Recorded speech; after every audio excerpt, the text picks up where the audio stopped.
The nature of reality is said to be beyond human comprehension. Where do thoughts come from? Are we living in a simulation? Are we all sharing one consciousness? Is it something that we tune into like a radio? Mystics have taught a spiritual understanding of consciousness for thousands of years. But is exploring the metaphysical really the route we're supposed to take to understand what makes us, us? One physicist attempts to blend the worlds of philosophy, science, and the metaphysical, and he's today's guest. He's got a TED Talk with millions of views, multiple books, including his latest book, The Sapient Cosmos. Here's my conversation with James B. Glattfelder.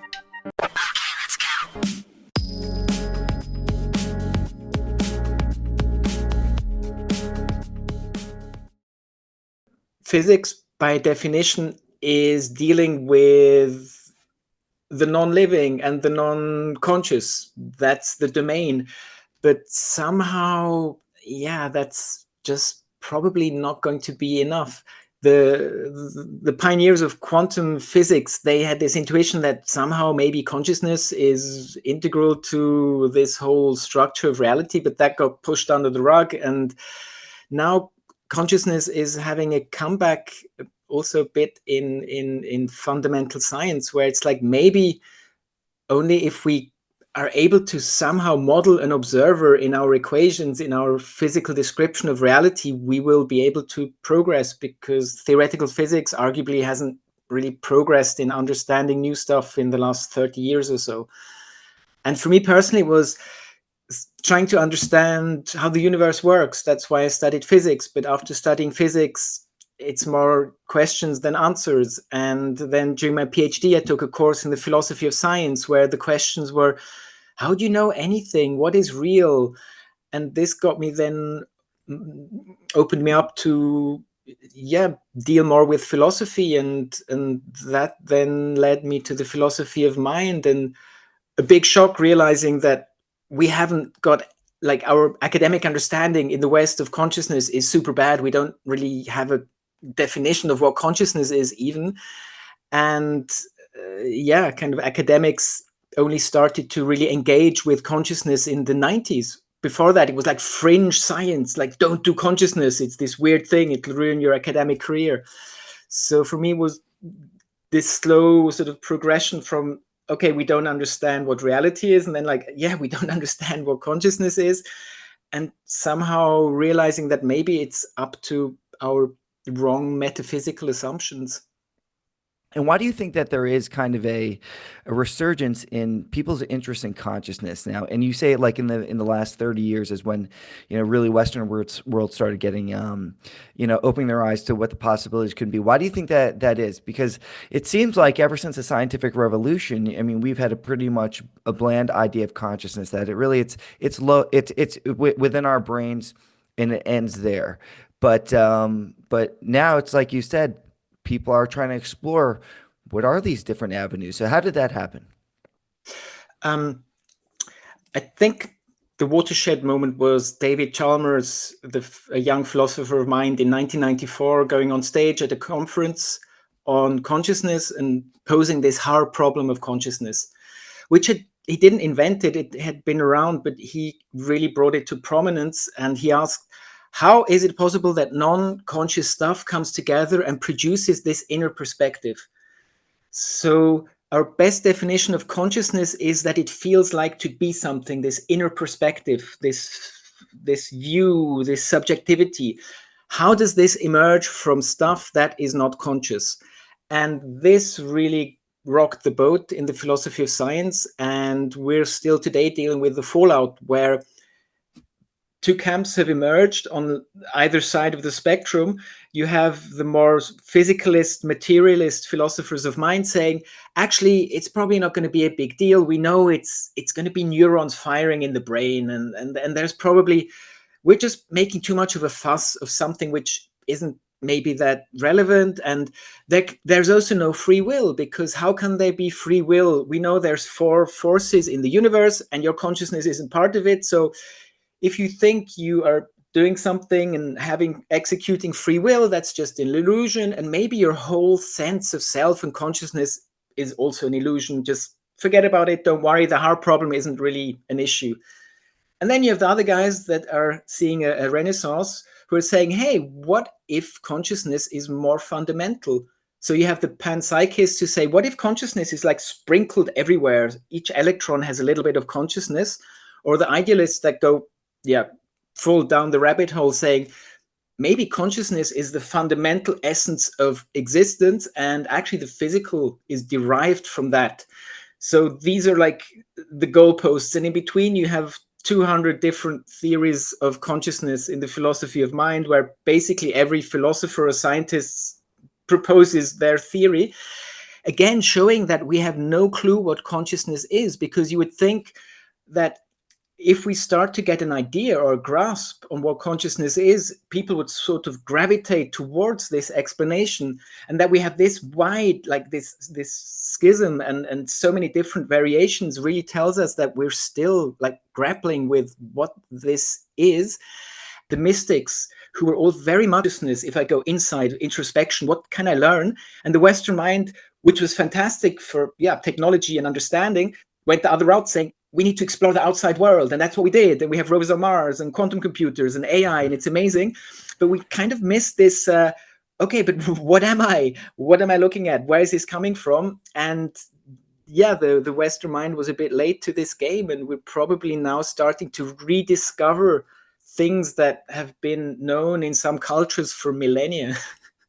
Now, okay, I'm glad you say that too, because when there is kind of like a spirituality revolution that's kind of happening where people are, really trying to go. You hear of people taking these trips to go do their ayahuasca in Peru and Machu Picchu and meet with a shaman. But what do you have to say to those that say, you know what, these shamanistic views, they're really just, this kind of animism and kind of ancient, kind of like it's superstitious sort of beliefs, and really that's a step backwards. And what we're doing and our views of it is kind of is going forward.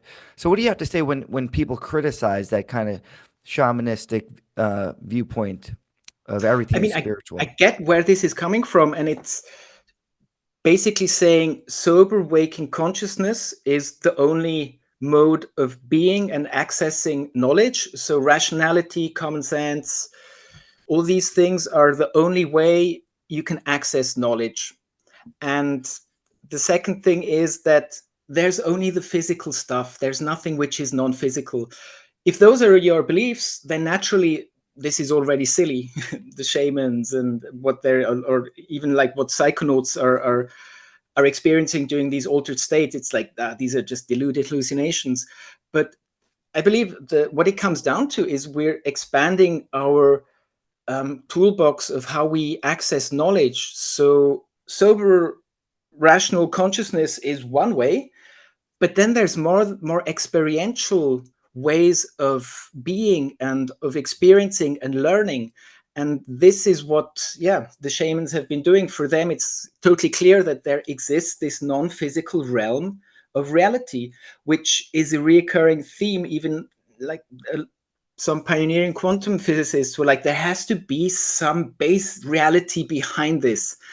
And for the shamans, it's this spirit world where the shaman goes and comes back through trance or psychedelic substances.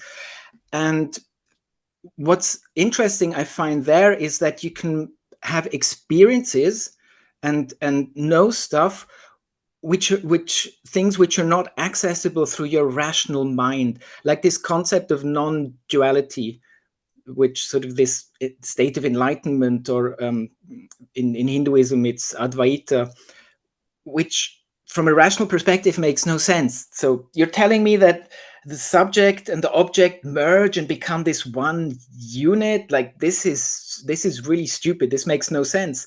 But you can experience this.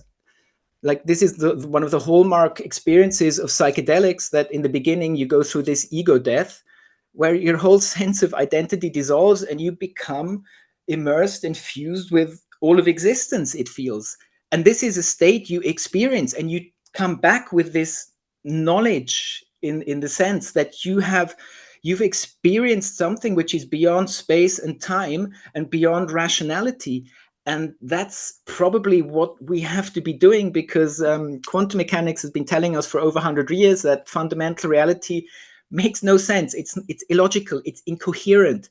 This is the essence. And us trying to somehow decode it using rationality, yeah, it only gets us so far. But to understand what the thing is, it's probably more of an experiential access, and more also in a Jungian sense, where Jung was saying, hey, these synchronicities, somehow things happening which seem very random but still very purposeful. And many people were like, yes, I experience these things, where the rational person would say, yeah, but you're just interpreting something which is random. You're just putting meaning into something which has no meaning. But what if this is actually not true, that there's a lot more information that we could actually gather if we, I don't know, engage in more of this symbolic cognition, that we start to expand our rational way of understanding, and be more open to these other more intuitive understanding, these more experiential understandings, which are mediated through our consciousness. And you know, when people say, because I'm glad you brought up the synchronicities here, because now more and more you hear of people use the term that universal consciousness, that we're all connected, and when there are these examples of synchronicities, or even now you hear of there's a popular podcast called the telepathy tapes. Have you seen that with the Yes, autistic children that are now exactly. communicating Yeah. non-verbally? So I mean, these are all indicators that here we go, we have some sort of connection to each other, that we're maybe not, or maybe giving us clues to consciousness has more levels than we're actually first believing. So what are you, I mean, what is your take on that? What is your take on like the universal consciousness? Because the thing is, one thing we do know is, I mean, you mentioned the four forces before. We know that really electromagnetism seems to be where consciousness exists, right? This is kind of the consensus theory. Or, well, or one of them. I mean, the question is like, where is it even a physical phenomenon, in the sense that it emerges within the physical? Or again, going to idealism, is this unified field of intelligence somehow the matrix from which the physical can be derived? And that's sort of the narrative arc of the Sapient Cosmos, where I try and argue that idealism is probably the better and the correct metaphysical choice to make, that there is somehow this cosmic consciousness. Again, this is a concept which is really, really hard to grasp rationally, but it's something that can be experienced. The mystics, every mystical or the epiphanies these mystics talk about, seem to be pointing in that direction. Or also psychedelics, some psychonauts who literally say that you kind of touch this field of intelligence, you can experience or commune with it. And that's where I believe that we need to take these descriptions more seriously, and think about what this means, like the philosophy of psychedelics, where now philosophers of mind are like, yeah, we really should study what this means. Yes, are these just deluded hallucinations, or is this giving us a glimpse of a wider, greater reality context, which is accessible only to consciousness because it's outside of space and time? And probably this renaissance of idealism is somehow happening because, yeah, in physics, science, we somehow hit a border of being able to explain what reality is. And now we're realizing that, okay, science actually, that's not the job of science to tell us what the nature of reality is. Science tells us how it works. It's descriptive. But to say what reality is, what the essence is, this is metaphysics, this is philosophy. But metaphysics means it's something you cannot prove or disprove. Otherwise, you would be back in physics. So this is something that scientists are slowly realizing, that, hey, these assumptions, which before were like taken for granted and not even questioned, because before, if you would be like, I think materialism is a bad idea, people would be like, yeah, but you're anti-science, you're like, you're just some person who's like not wanting to deal with the facts of reality. But actually it's quite rational to believe that idealism is the right metaphysical description. And I try and sort of in the book start with the problems we have in physics, in the philosophy of mind, and how all these, the shamans, the mystics, the meditators and psychonauts have been giving us glimpses of this reality and going back millennia. And there's a bunch of serious scientists and philosophers who are also now revisiting these ideas. Some of them have been saying this since the 60s or 50s, but there's a new generation of scientists and philosophers who are saying, hey, we really need to be more radical with our explanation of what the essence of reality could be. And it seems that consciousness plays a far, far bigger deal than we ever would have expected from the West, which, again, most cultures would be like, yeah, we know, we've always known. That's what, I mean, we've experienced this. You guys should listen. Yeah, and it is a thing where you go back to ancient times or there are the mystics and the fortune tellers and the focus on meditation and a spiritual being, and that was always the underlying root of society and kind of the basis. And I like how in your book you kind of go over a lot of these different topics, but one of the things that I think that we should kind of clarify is is human consciousness the most important consciousness, or there we know now that there is plant consciousness and other things are conscious, but how would you describe consciousness, and why is human consciousness more important that it would have all these other layers than all these other living things? I like that you mentioned plant consciousness, because this is or was a very controversial idea, where slowly even biologists are like, somehow plants have maybe seem to have agency, and they are communicating, they're processing information, they even have memory, they react to things. So we should probably think of them as having consciousness. And again, in the West, not till too long ago, the consensus was animals have no consciousness. Obviously, they're just instinctual. They have no inner world that emerges. They're just these silly little robots. And that we expand our sphere of compassion, and what we allow or what we believe also has consciousness has expanded. And now, for animals, it's pretty clear. And fish, and maybe insects, and now plants. And the question is, why stop there? Because probably the intelligence we see in nature is insane. I mean, even just one cell that is so incredibly intelligent, the design, the function of it, that we kind of brush over it and don't really realize that the intelligence, first of all, in the universe, for the whole structure formation, but also for life on Earth. And so the question is, perhaps there's consciousness manifested to some degrees in all different kind of expressions of organic matter. And the human brain seems to be the most complex contraption. So in this idealistic view, the idea would be that your brain isn't producing consciousness, it's kind of channeling it like a radio. So the more powerful the radio is, the better your signal. And it appears that the human brain is the most complex thing we've encountered anywhere. So this is able to channel this base consciousness in a more sort of intricate way than maybe a bird could do or a plant could do.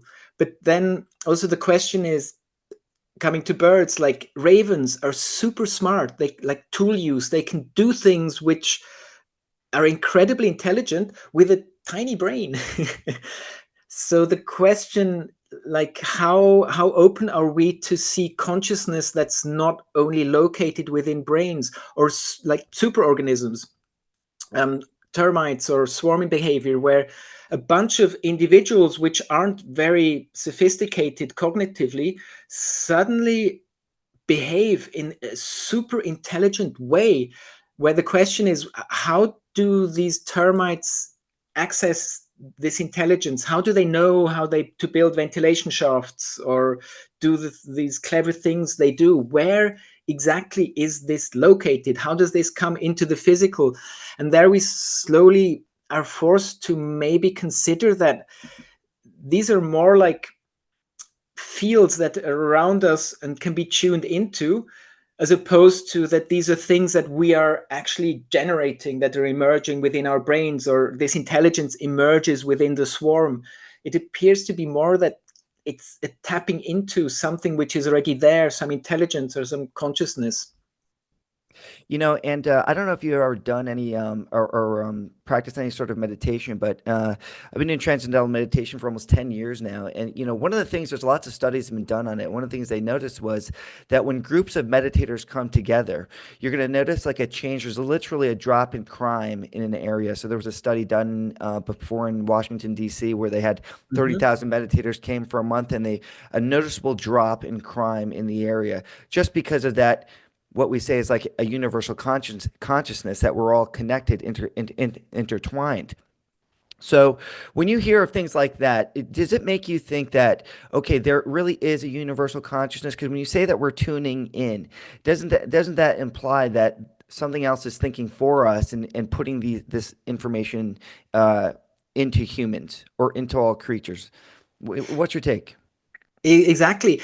And if you're looking at these things, telepathy or meditation, like having a causal effect on crime rates, from a materialistic physicalist metaphysical point of view, this cannot be possible. This is ludicrous. These people must be lying or cheating. This is not possible. But in an idealist context, you expect these things to happen. It's like a no-brainer that if everything is somehow an expression of consciousness and connected through consciousness, then telepathy is something you would expect to happen. And perhaps the problem with having reproducible experiments, like really showing that these are real things, are hard because most scientists from the outset know that this is not possible. So if you do an experiment knowing what the outcome should be, you're probably going to have a bit of an impact on how you do the study and see the results. So the argument that, yeah, if telepathy would be true, we would know about it. Well, we kind of do. There's a lot of actually in the peer-reviewed literature, it's not conclusive, but it's very weird. There's a lot of things where the authors who were like, actually, we try to disprove telepathy, but we're not kind of sure that actually probably we did the opposite, but then they changed the experimental setup, so it fell out again. So it's again, we're probably, yeah, we would be seeing more of these things if again we would have a reset and be more open in our sort of metaphysical beliefs of what's possible and not possible. And yeah, it makes a lot of sense that somehow, I don't know, this intelligence, these energy fields, that they can be influenced by consciousness coming together and yeah, meditating as a unit or kind of coherently. That would make a lot of sense.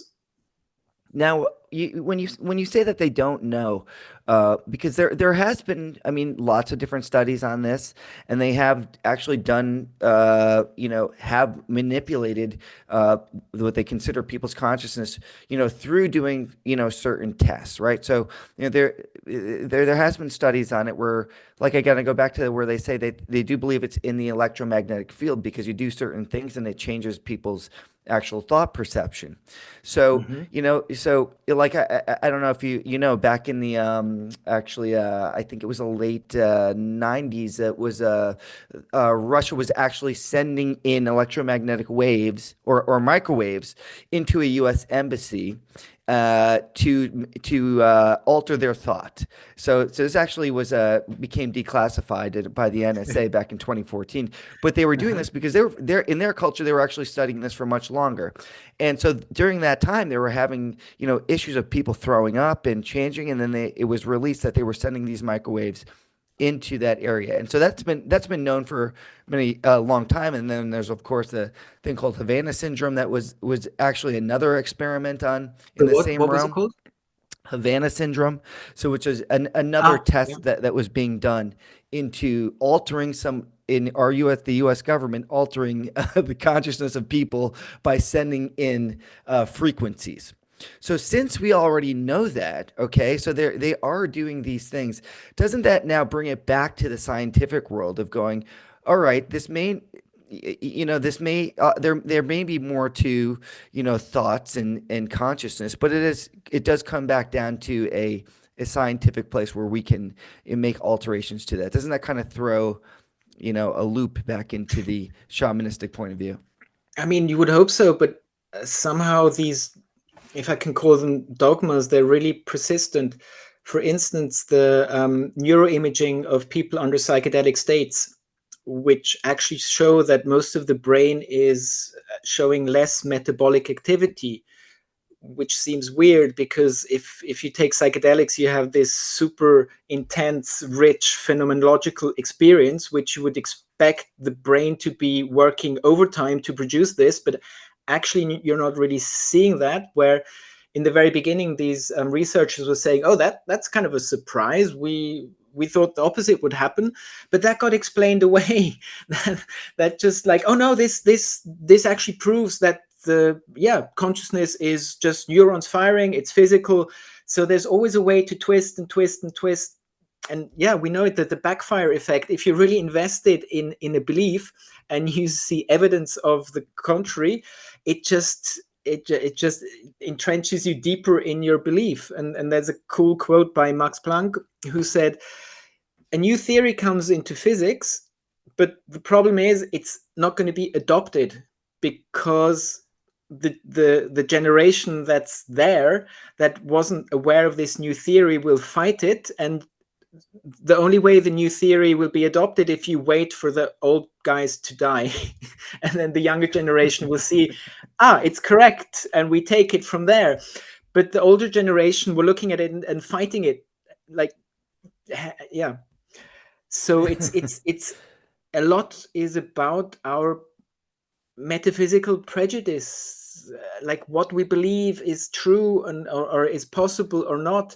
And these are mental things. These are just constructs we have, which depend on random things like where you were born and what you were told and how you grew up and what you were exposed to. So these are very irrational things that a lot of people who think of themselves as very rational have going on, and they haven't really identified that these are belief systems. These are not facts of reality, and blurring the lines there is hard. And slowly, I think this is happening, that people are realizing, hey, what we've been doing somehow hasn't helped us progress. So maybe we need to be doing something new. And the new thing could be that we are open to really crazy metaphysical ideas from a Western perspective. Like, consciousness is more fundamental, which is something, an idea that for the last 400 years in a Western context, people would have laughed, because how silly, how superstitious, this is not serious. We know that there's an objective world and it's there, and there's knowledge you can get. So it's probably a maturing of the Western mind and realizing its own biases and assumptions, which are very deep. Although we have this super clever layer on top with our cognition and our rationality, but we're kind of realizing that this is based on a foundation which is based on beliefs and which cannot be proven or disproven. So at the end of the day, it's what you feel, what you think feels right is going to be the position you take. But again, this is also influenced by your social cultural context. And if you're not careful, you don't realize how much baggage you have, which is not yours, which is just the random place you grew up in, which is the same for religion, I believe. And those are the confines. It's putting like a box over your head or blinders on, and not letting you able to open up. And I guess that's why people say when they explore psychedelics, and it helps them release those kind of those rules that were placed on them, and think about the reality in a bigger picture. And that's probably the power of psychedelics, and that's where the therapeutic aspect kicks in. I mean, if you the LSD therapies they do with severely depressed people who do not respond to any other treatment, who can be helped through psychedelics, and they describe that somehow their thinking was really rigid, and they just couldn't move. They just like somehow captivated in this cage in their mind, which doesn't allow any freedom. And after or during the psychedelic experience, this kind of reboots and reconfigures, and suddenly they find more space in their thinking and more flexibility, and realize, oh, I can look at my problems from this perspective or this perspective, and then the therapy can kick in. And this is probably also something which would happen with your metaphysical views, that you become more open to this notion that you can have experiences of very vivid and real realities which are not in space and time. Again, the psychonauts saying that these experiences feel more real than sober waking consciousness. So these are very these are very serious metaphysical claims that we should be talking about and having serious discussions about. Yeah, and when they do say that it feels more real than reality, it's kind of even hard to grasp that, because once we remove some of these human traits that we have, wants, feelings, needs, all, hunger, all those things, when that goes away, I mean, what is left, right? So you know what are they really experiencing then, once we remove those things? So when you talk about consciousness, how much is it really just your body, kind of craving different things? Like, how do you think that has an effect? So you mentioned meditation, which unfortunately I should do more, which I don't really do. But I think that's exactly the aspect that in our normal mode of being, we're like in there, and we're very much kind of at the front, and all the things that are happening affect you emotionally, and hungry, and kind of these sensations. But through meditation, you take a step back, and you're suddenly witnessing these processes. You're witnessing this constant babbling of consciousness in your mind, but you realize that that's not what you are. You're something behind that. And some seasoned meditators say that if you really dive deep into your own consciousness, at one point you just fall out into the field of cosmic consciousness. You suddenly, within yourself, you get into contact with this thing that appears to be, with this intelligence or consciousness behind all the things that are physical, and that's something that you can experience within yourself. And this seems to be similar to the claims that the mystics make, that they have a personal experience of the divine within their own consciousness. So it's not some external god out there, and you can't touch it, or usually a him, but that it's really something which you can find within yourself. And this transcends the more basic modes of consciousness, which is like, I'm bored, I'm hungry, I want a better job, all these things, where you suddenly realize that's part of you, but you can take a perspective, a step back, and see these things happening. And that's, I believe, the challenge with meditation, that it takes many hours to be able to get there and sustain that. But once you have experienced that, I mean, I understand why this is so transformative, because suddenly it seems to be less personal, because it's not the ego that's, you realize the ego that's reacting to things, that's feeling hurt or bored or whatever. It's not you. You somehow seem to be more of that. You seem to be an awareness behind this. And that's probably also something in psychedelic states, that you suddenly have this totally different context of awareness and being you never knew existed. And yeah, suddenly you experience non-duality, and it blows your mind. And I'm glad I like the way you put that it's like you're outside looking in at these things, that you're these cravings, these needs, instead of you feeling that this is you, that you are the thing that, is late for work and has to do all these different things, and has hungry and missing people, and you're an outside observer of this person having these experiences. So, that makes me think, because, people do have a hard time kind of grasping the idea that, if you look even in particle physics, you look at humans and everything, and really we're mostly nothing, 90, it's like 99.9, whatever. You could fit every person on earth into like the cup of a coffee or something like that. And so really your thoughts and everything, they're not that much different than, the solid matter that you're touching. It's just very, very simple, differences that make that a thing. So when you look at like the universe, and does that, first of all, do you believe the universe has consciousness? um I mean, what I definitely believe, and what science kind of knows but never explicitly admitted, is that the universe has a purpose. And the purpose it seems to have is it wants to assemble complexity. It wants to create complexity. At least this is what we're seeing on Earth, that defying this second law of thermodynamics, this entropic decay, everything becomes more disordered. No, there are these loops, apparently, like our Earth with the sun, where incredible complexity emerges self-organized out of nothing, which is a really hard thing to explain within a materialistic physicalist dogma or metaphysics, because you can just say, okay, that happened, it's a brute fact, don't worry about it, it's the way things are, move on. But really addressing this, saying that there seems to be this, I call it will to complexity, which again implies that, or saying the other way around, this implies a teleology in the philosophical word.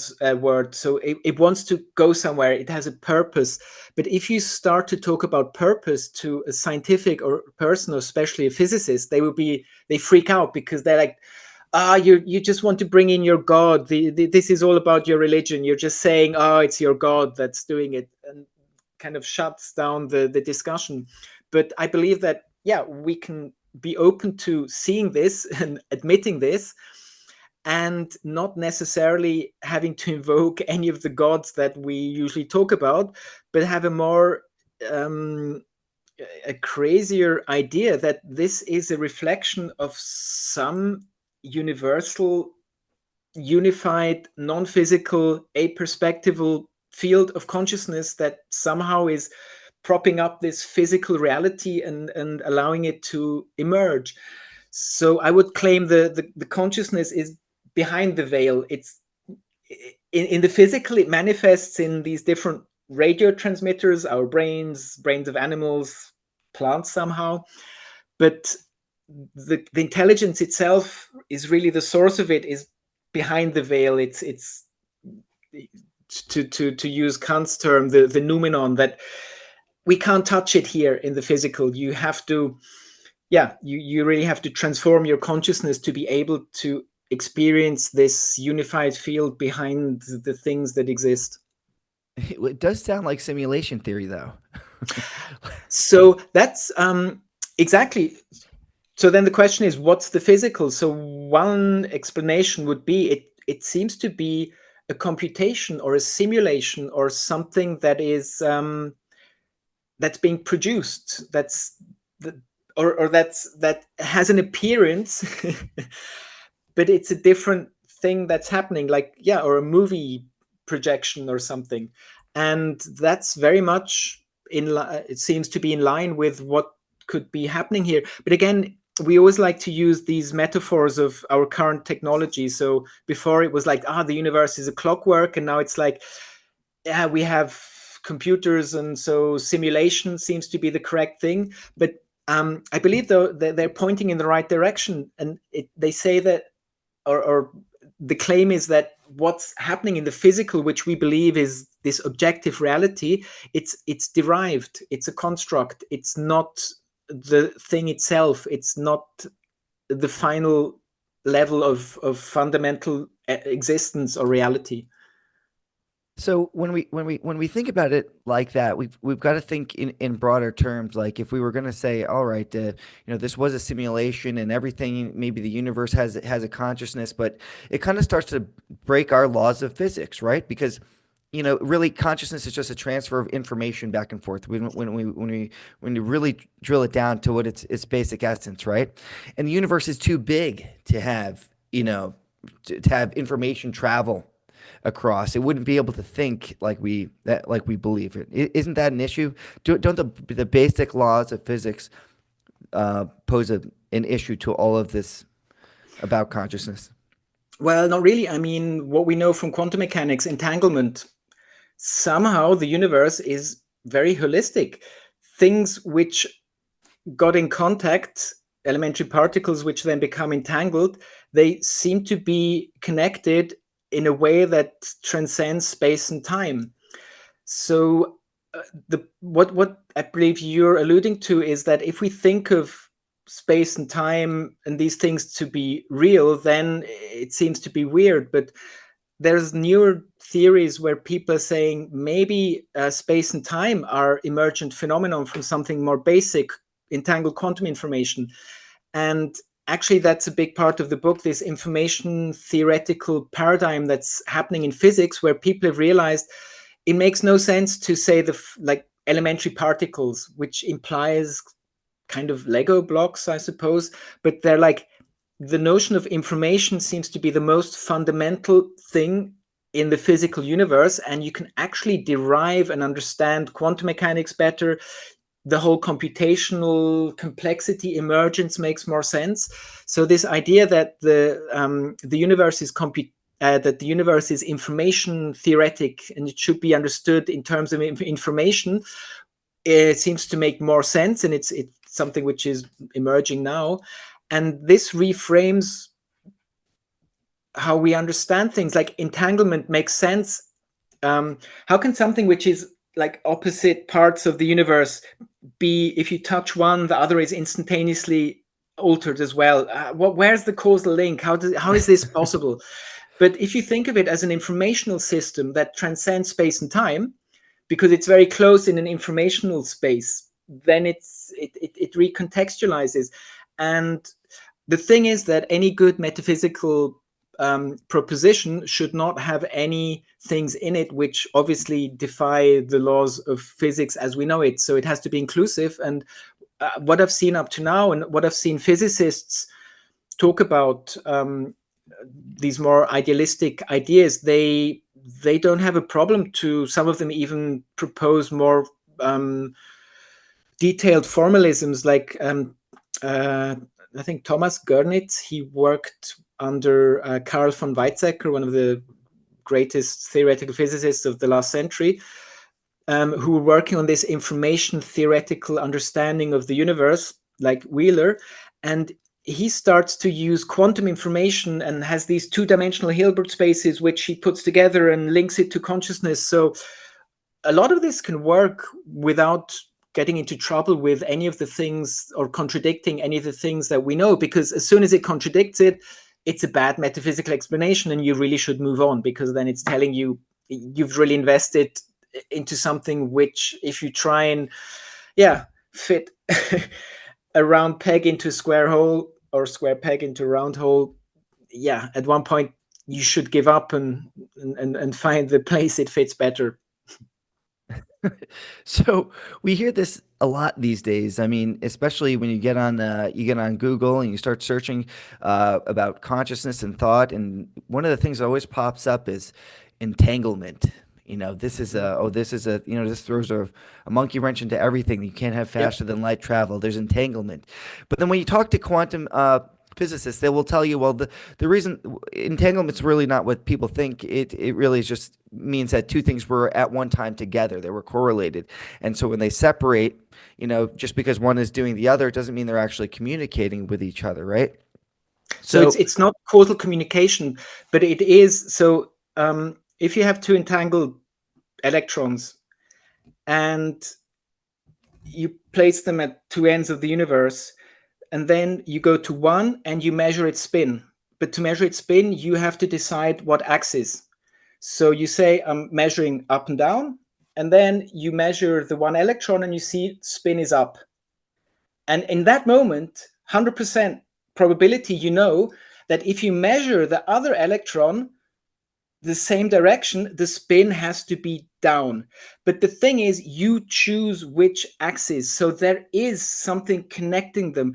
But to your point, there's different metaphysical interpretations of one is entanglement shows that the universe is somehow holistic and interconnected, but then there's like these ideas of superdeterminism which say no, there's nothing weird happening. All of these things were already determined in the Big Bang, and everything that's evolving now is due to like what was happening in the very beginning, which I find it's a really weird kind of way of looking at it. But you can use this explanation and totally demystify this holistic view, but it comes at a cost that everything was predetermined in the Big Bang, which I find is kind of not too appealing either. So, and that's the fun thing, that somehow reality is postmodern. It allows you to look at it from very different angles, and they make sense. They have, you can have totally different metaphysical assumptions, but if your metaphysics is good, you describe the same thing, but you're coming from a different angle. So physicalism could be true, idealism could be false, or vice versa. We don't know, maybe both or none of them. But the thing is that we cannot discard any of them, because there's no way, there's no experiment that can conclusively say this is the wrong metaphysics. But I believe entanglement is one of dozens of weird stuff happening in the quantum world which we don't understand, which defy logic.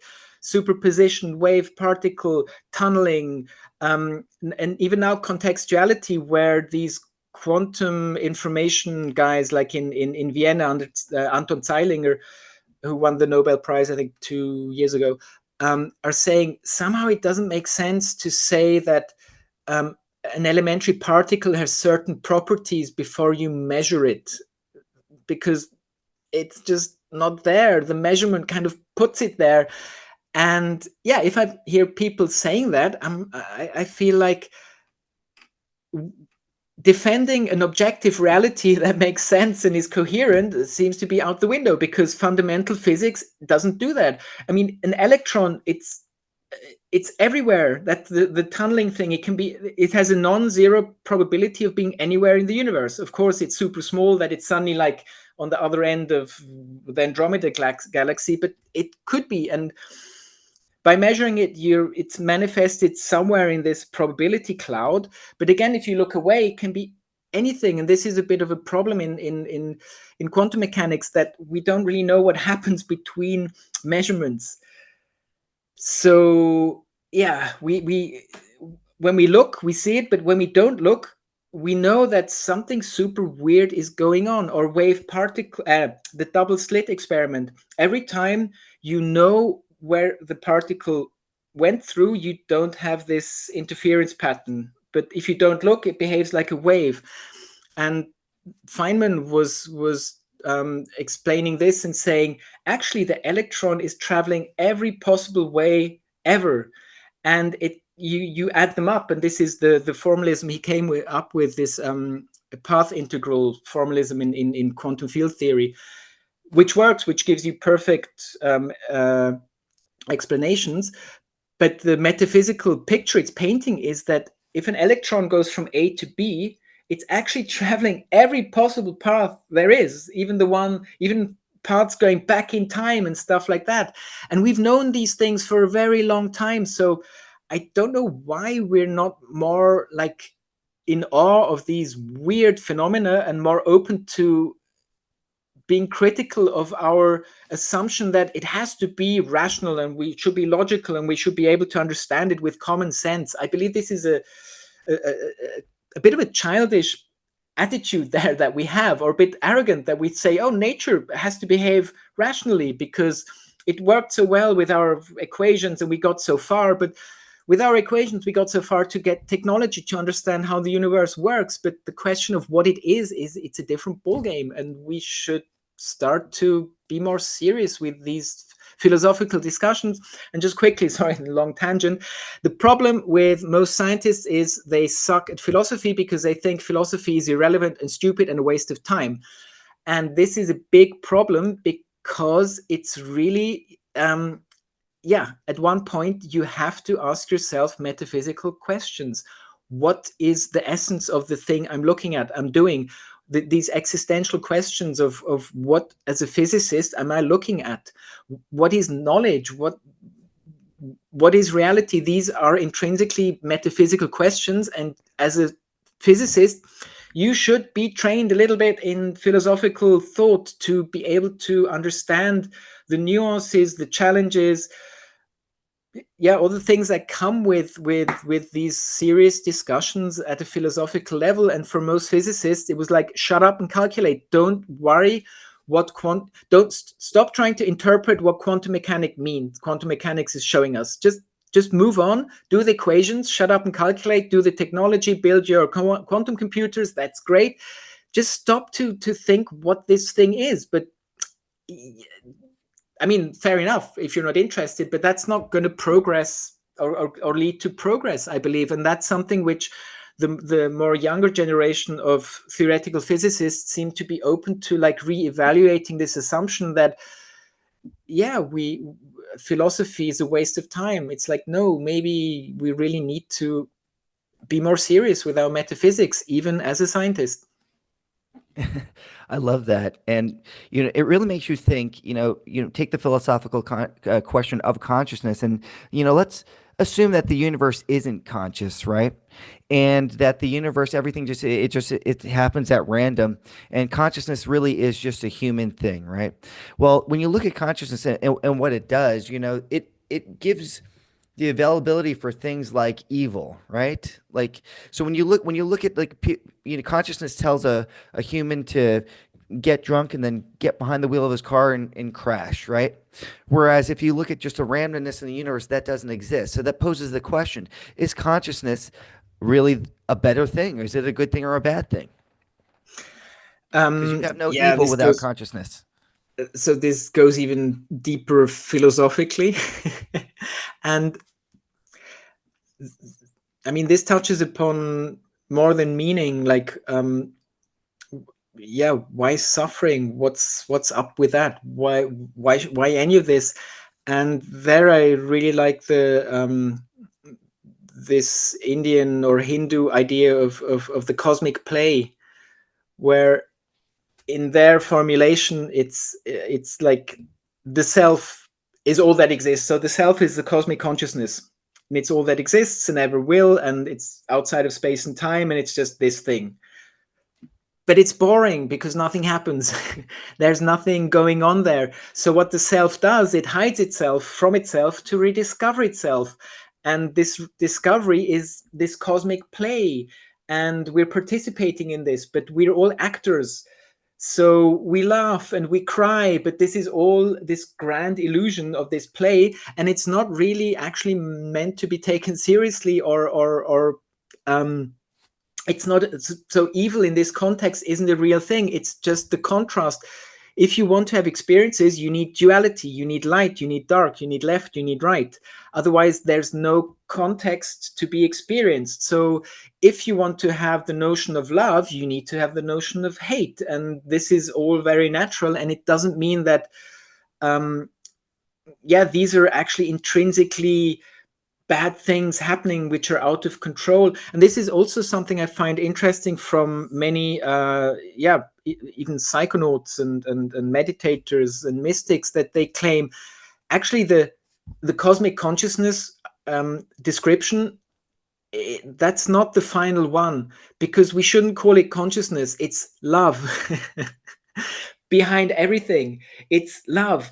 So and this seems to be experienceable, and this would say that we're lucky in the sense that it's all good. And suffering is an illusion, and it's something that happens in a certain context. It has a certain function, but it's not this ontological thing. It's not that there's like these demonic forces or the demon or whatever, the devil. No, it's just the love context, the consciousness context, which wants to experience things, which wants to know what suffering means, and wants to know what forgiveness means, which implies that you have to have been hurt to be able to forgive someone. And I find these are all very sort of alien ideas to the Western mind.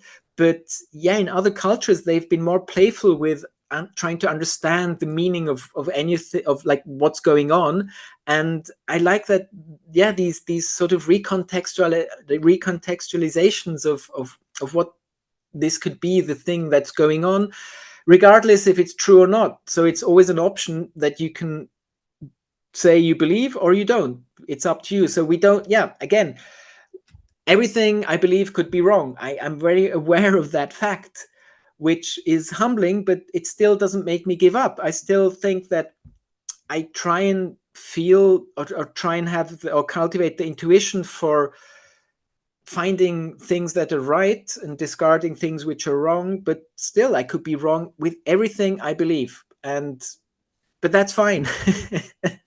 Part of the process. Maybe, Right. yeah, I would get, maybe then at one point I realize what the mistake was and find the real thing or not. But this more playful, I think the, this playful attitude is something we have forgotten, because we take the cosmic play very, very personally, because in the West we're very much caught up in the ego, and we're not like the thing experiencing the ego, which would soften up a lot of these things. Like again, meditators or Tibetan monks who were imprisoned and tortured, and they had a very different experience to physical pain, and it did not lead to suffering in their being. They did not suffer, although they were being exposed to things which normal people would experience as, yeah, as deeply traumatizing and suffering inducing.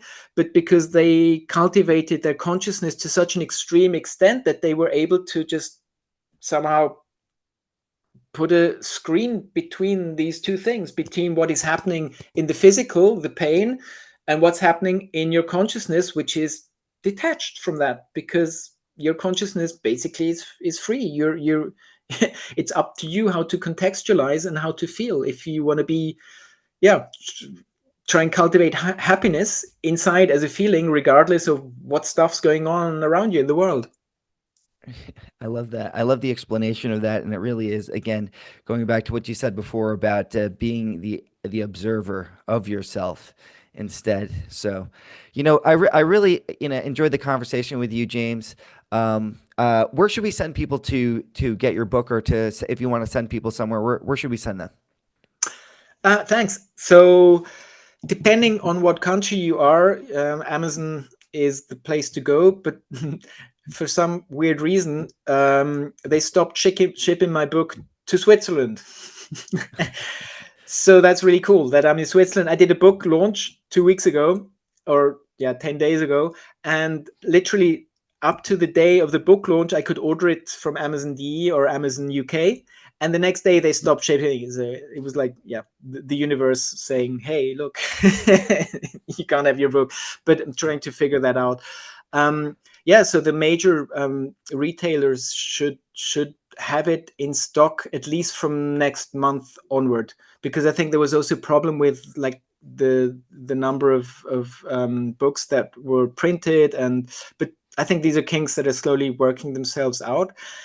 And maybe the book's 770 pages, so that's quite a lot. So on Medium I try and I have a couple of blog posts where I break down the different chapters, having like the whole book in a nutshell, where I try to make the access easier to these things, like distill what the essence is, without all the details, which then made the book quite extensive. It's a long book. It's a great book, though. Sapient Cosmos. We're going to have. I'm going to link that in the show notes here. So, thank you for joining today. I really enjoyed this conversation. Me too. Thank you very much for having me. That I really enjoy how it seems to be that people do relate to these ideas. So it's not just like a few whatever hippie new agey people are like into it. It seems to be something more accepted within different parts of society, who you wouldn't expect necessarily to have access to these things. So this seems to be something I'm observing, that some of these ideas resonate with many people, which would make sense if they're true. But again, who knows? Universal. Hey, universal consciousness. We're all connected. Everyone is having the same. Having this experience here on this earth. We're all spiritual beings having a human experience. So yes, it's a great topic, and I love your perspective on it. So thanks. Keep what you're doing. I really love it. Thank you very much.